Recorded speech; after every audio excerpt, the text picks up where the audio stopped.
Ұлы ұстаз, ұстаздықтың дарабыз ақ падишасы, алтын тәжді падишасы. Ұлы Абай мен Мұхтар мұрасын көзі тірісінде дәріптеп, бар саналы ғұмырын қазақтың қарагөз әр баласы үшін еңбек еткен, қазақтың маңдайына біткен, ер мінезді, кең пейілді, ақ жүректі, ұстаз деген ұлы есімнің символы атанған хан апамыз Қанипа Омарғалиқызы Бітібаеваның туғанына 75 жыл.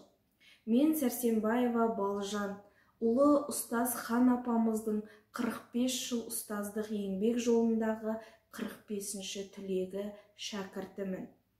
Мен де ұстаздың жолын қуып, ұстаздық мамандықты таңдадым.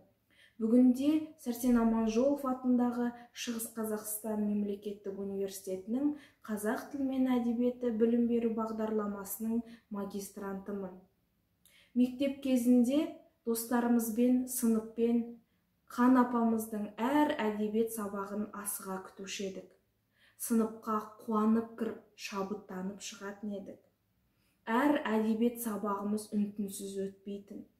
Әркім өз ойын ортаға салып, пікірін білдіріп, дауласып, пікірлесіп, сабағымыз қызықты өтуші еді.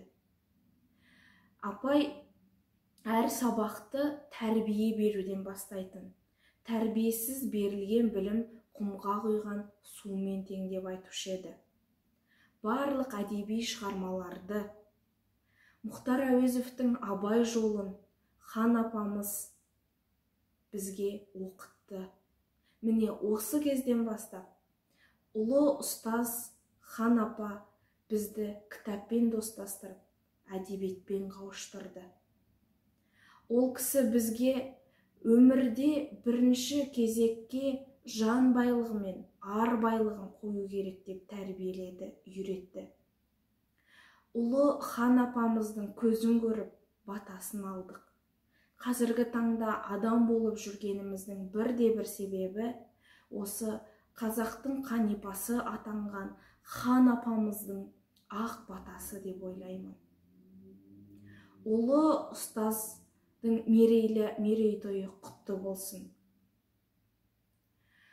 Хан апа мәңгі жүрегімде, жадымдасыз. Сіз туралы